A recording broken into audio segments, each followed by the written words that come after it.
My name is Emily, and I'm 43 years old. I've been married for 21 years, and I have a 20-year-old son. My husband's name is Robert, and he's 55. I work from home these days. I've loved this family for 20 years, or at least I thought I was happy. I want to share the story of how I almost lost it all. I grew up in a foster home since I was 1. By the time I was aware of my surroundings, Elisa, the director of the children's home, was like a mother to me. 2 years older than me, we were like siblings. Ryan and Olivia, twins, they also came to the foster home around the same time I did. Their parents had died in an accident. Thanks to them and Elisa, I had a relatively smooth childhood in the foster home. But when Ryan and Olivia turned 17, they were adopted by relatives and left the home. For the first time in my life, I felt a crushing sadness. At 15, I couldn't cope with the loss. I started to act out as the people around me became increasingly cruel. I began sneaking out to the city at night to vent my frustrations.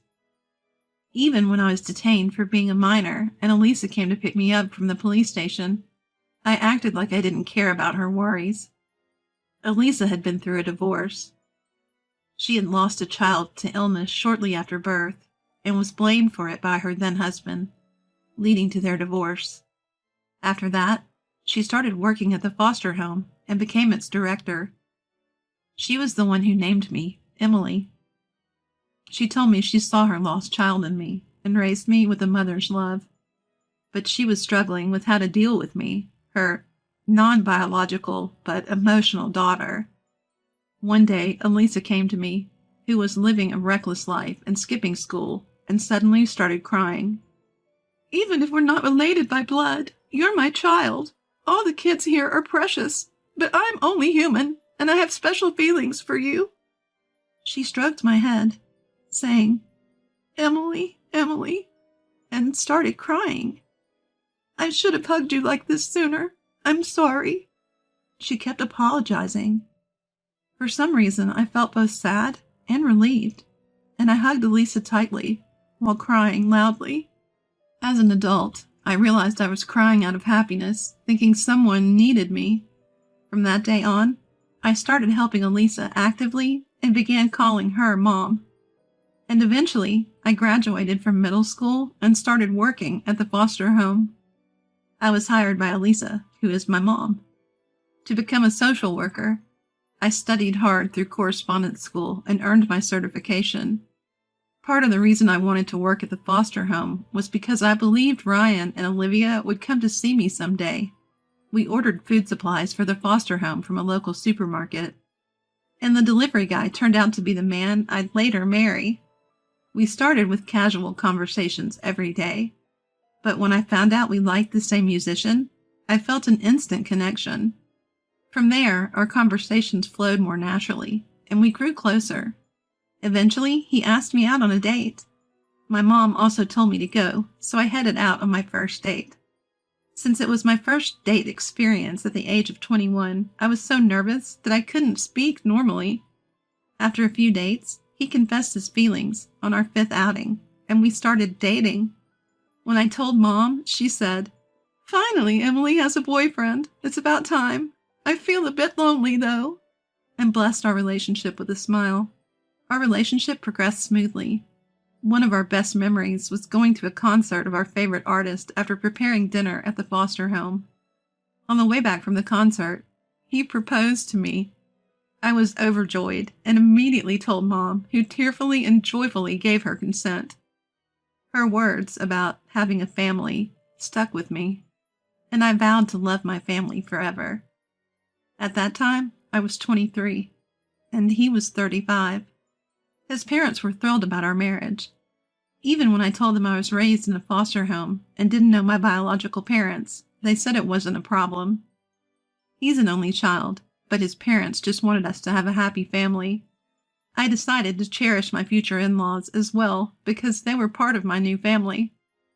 This is because I realize that they are a part of my family, including my in-laws. Soon after, we got married. I quit my job and left the foster home as my husband suggested. I was a bit worried about leaving Mom to run the foster home alone, but she assured me it would be fine as she was hiring cooking staff. Soon after, I became pregnant. The thought of our precious child growing inside me filled me with immense happiness. But contrary to my joy, my once kind husband began to change. He showed no concern for my morning sickness and even called me dirty.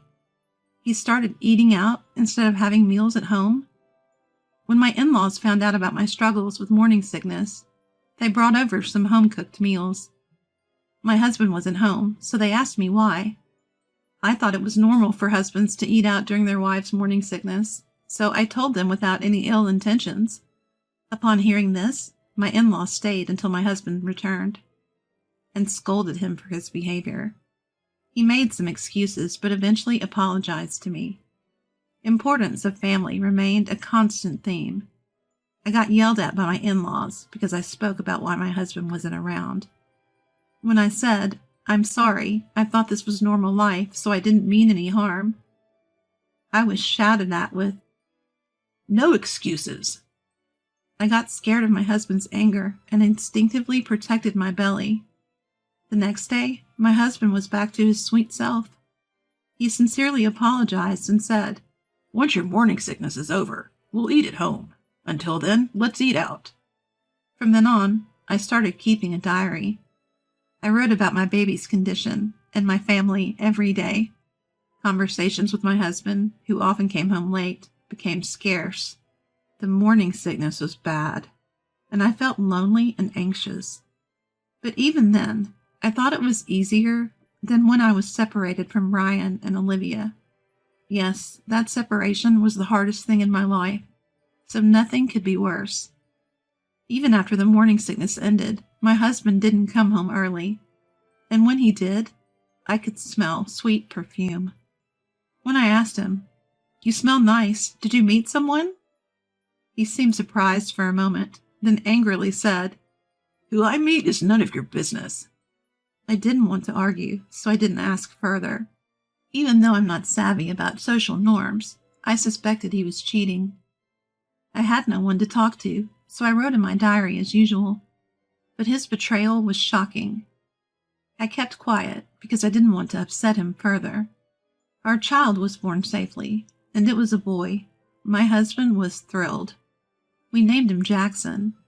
Apparently, my husband had decided on this name long ago, so he didn't consult me. Baby Jackson looked just like his father. Even my in-laws said, "He looks just like Robert when he was a baby." I decided to love and never let go of the child I gave birth to, so I never complained, even when I couldn't sleep due to night feedings. My son was the light of my life, and I understood what that meant. My mom said I should come back home after giving birth, but my husband wouldn't allow it because he'd struggle with housework. So I did all the shopping and housework after I was discharged. I could do it because it's what my family wanted. At first, Jackson was attached to me, but as he grew, he became more attached to his father, and he started saying, "I'll tell Dad," whenever I said something. When I asked, "What will happen if you tell Dad?" he said, "Dad will get mad at you." I couldn't say anything because my husband didn't want me disciplining Jackson. He said, "Someone not raised by their biological parents can't discipline." So I tried to gently talk to Jackson instead of scolding him. When my husband wasn't around, Jackson was a sweet child who followed me around. But things changed when he entered middle school. He started taking money from my wallet. When I asked, "Jackson, did you take money from my wallet?" he said, "It's okay, it's his money." "Dad told me to take it from you," Jackson replied. I said, "Taking it from my wallet without asking is different from being given it, don't you think?" He just said, "Either way, it ends up in my hands," and walked away. At dinner, my husband and son were eating and chatting. Jackson told his dad that I scolded him for taking money from my wallet. Hearing this, my husband started complaining to me. "How dare you, a high school dropout raised in foster care, interfere? I'm the one disciplining Jackson." I said, "I just told him it's not okay to take money without asking." My husband told Jackson, "It's fine at home, but never take from other people's wallets." Jackson said, "I know that, Dad." Smiling. My husband praises him. "That's my boy. You get it." From then on, both lectured me, saying, "Don't interfere with what we're doing. You're just a foster kid with limited education." I wondered, is it okay for family to just take money like that? But I kept quiet, not wanting to upset them. One day I went to visit the foster home with my mom. She was delighted to see me. We had a good chat as the kids were at school or daycare. Mom said, "Let's go buy mobile phones today, one for you too." I didn't know what a mobile phone was, as I never watched TV. But when Mom explained, even I, who lacked material desires, wanted one. The idea of connecting to the world was appealing. I felt awkward about her buying it, but when we went to the store, we got free models with a plan. Mom offered to pay, but I thought I should find a way to pay her back. I asked my husband if I could get a part-time job, but he said, "It's embarrassing for someone like you to work." So I thought about how to make money at home. I kept the phone off and hidden when the family was around. When they were out, I turned it on and researched ways to earn money from home. I learned about blogging for income and chose that path. I thought it was perfect. I could use my free time and my husband wouldn't find out. I started reading various blogs to learn more. And finally, I started my own blog titled "Grew Up in Foster Care with Limited Education, Naive Musings." I wrote about my life experiences. Gradually, my followers increased, and I started receiving comments. In 5 years, I had 20,000 followers and started earning money. My days became fulfilling.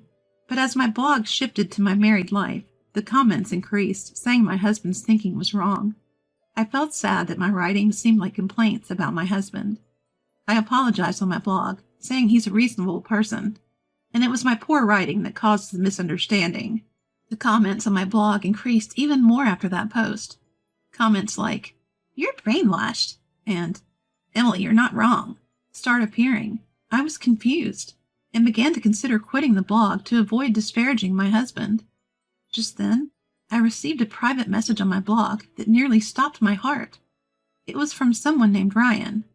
The message read, "Emily, it's Ryan. Do you remember me? Olivia is doing well too," and included a contact number.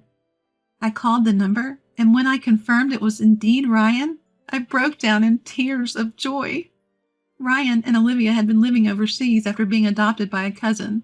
They hadn't contacted me because they didn't want to bring up painful memories. Recently, Olivia discovered my blog, and while reading it, Emily, the blog owner, told Ryan that it might be Emily. Recently, Olivia found my blog and suspected it was me. Ryan read it too, saw their names, and reached out. He apologized for not contacting me sooner and thanked me for the love I'd shown them in my blog. I truly felt that starting a blog was a good thing. I met Ryan and Olivia at the foster home where my mom works. I thanked my mom for the phone that led to my blog income and told her Ryan and Olivia were coming. She was thrilled.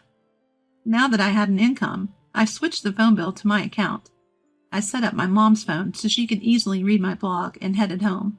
I got home a bit late, and Jackson, now 20 and commuting to college, was already there. As soon as I walked in, he demanded, "Give me $200. I didn't have it on me, so I refused, and he started yelling and throwing a fit. Scared, I headed for the kitchen. On the way, I saw my wallet tossed on the floor, emptied of cash. I remembered the blog comment, "Emily, you're not wrong," and I began to think that maybe it's not okay for a child to take a parent's money. My husband came home and was shocked at the state of the house. I told him honestly that Jackson had thrown a fit because I didn't give him money. He yelled, "It's not your money, it's mine. If Jackson needs it, just give it to him. You have no right to it, you parasite." I finally asked a question that had been on my mind. "Why did you marry me?" He said, "Everyone else was getting married, and I thought you'd be submissive." "Just that?" I asked. "What else could there be? You think you're attractive? If you have a problem, leave. Go back to the director of the children's home, who isn't even your birth mother. I don't need this boring home life, he said, and stormed out, telling me to clean up. I couldn't sleep a wink last night. Neither my husband nor Jackson came home. I grabbed my phone from the dresser and turned it on. Emails from Mom, Ryan, and Olivia were waiting for me. They said to meet at the Child Protective Services office today. Multiple emails with the same message made it clear this was urgent. I clenched my phone and rushed to the Child Protective Services office. When I got there, only Mom was present, having just sent the kids off. She looked shocked at my tear-streaked face. Then Ryan and Olivia walked in. Both looked just like I remembered. They hugged me. I felt warm, and then the tears just wouldn't stop. Ryan and Olivia were crying too. Mom joined in, hugging us all and crying. After a while, we started talking. Ryan broke the ice. I read your blog. Is that story true? He asked. I nodded. Then my mother also spoke. Mom chimed in. Have you been living in shame? I raised you to be a daughter I could be proud of anywhere. What about your parenting? What qualifications did you study so hard for? She seemed angry but was crying. Ryan said, If that blog is true, the problem is with Emily's husband. Marriage is a partnership. Why can't Emily speak her mind? His fist was shaking. Olivia added, Didn't you read the comments? Why don't you listen to them? What's written there is common sense. They all gently scolded me. Maybe I was wrong. But for 20 years, I truly loved my husband and Jackson, and it was hard to change how I felt. Mom sensed this and asked, Emily, do you know how much we love you? I do. You always put me before yourselves. I thought I was doing the same for my husband and Jackson. I said I believed that true love meant sacrificing myself. But Mom shook her head. That's not it. I'm very happy. I get happiness from you. But are you really, truly happy now? I don't think you're happy, if only your husband and child are. I thought in silence. I knew Mom and Ryan and Olivia loved me. They never pushed me away. They always listened and accepted what I said, and they were genuinely concerned for my happiness now. What about my husband and Jackson? Had I ever felt love from them? The more I thought, the more I realized I hadn't. But then I remembered Jackson's smile when he was little, and it broke my heart. Jackson was adorable. He used to look at me with a smile. That Jackson is gone now. I told them about what happened yesterday. Mom said, You can't sever the ties with your child. Even if you divorce, your only child is Jackson. I also told them what my husband had said when I asked him why. Mom took my hand and said, Your husband told you to leave, right? Then Emily, come home. It's what he wants, isn't it? You can do that. I think she was leveraging my misguided belief that what my family says is for the best. A belief almost akin to brainwashing. So I thought it would be better for the family if I got divorced. Even facing the prospect of leaving my family, I realized it didn't hurt as much as when I had to part with Ryan and Olivia. I went home and said to my husband and Jackson, Let's get divorced. I'll be the one to leave. Just as I suspected, my husband and Jackson were thrilled. Good riddance to the parasite. Awesome! Lucky us! Seeing their joy, I was convinced that I was neither needed nor loved by them. I thought this was for the best, got their signatures on the divorce papers, and left the house with my few belongings. On the way to the Child Protective Services office, I strangely didn't feel sad. It felt like everyone got what they wanted. I returned to what I could call my original home, the Child Protective Services office. I had a small income from my blog, and I started helping Mom while thinking about the future, especially since the facility was facing financial difficulties. One day, Ryan and Olivia came to the facility. They brought me a book publishing offer. They had become executives in a publishing company. The people who adopted them were relatives of Ryan and Olivia's father, who had refused to take them in. These relatives had vowed to adopt Ryan and Olivia once they were financially stable, and they did. They turned around a failing publishing company and grew it significantly. Ryan and Olivia had shown my blog to the company's CEO, who found it interesting and wanted to publish it.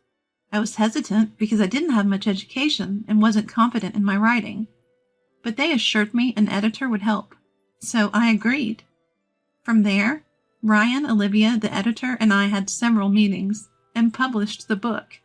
My book, Grew Up in Foster Care with Limited Education, Naive Musings, caught the media's attention thanks to the publishing company and my followers, and it became a bestseller.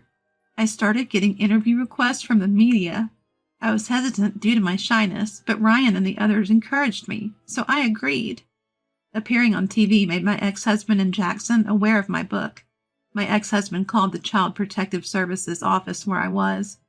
When I answered, he said, "How are you? I heard your book is selling well. If I'd known you could make money like this, I wouldn't have divorced you." I stayed silent.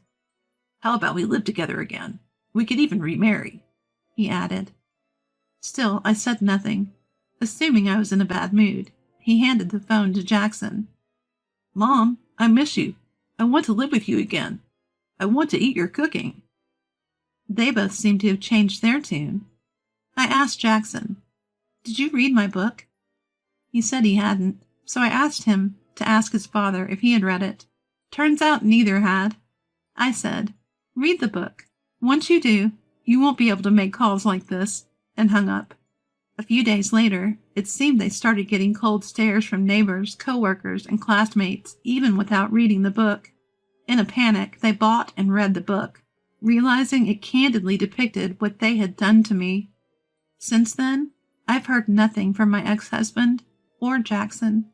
My ex-husband reportedly won't forgive me for making him feel small. Jackson, who was dumped by his girlfriend and felt down, was talked sense into by a friend. He said, "I'll show Mom that I've changed and earn her forgiveness," and decided to quit college to become a licensed clinical psychologist. He says he wants to provide mental care for children at this Child Protective Services facility, if I ever forgive him. I believe people don't change easily, but part of me is waiting for that day, since he's my child. I've come to think that blood ties don't matter. If you're connected by the heart, you can become a family, even if you're not related.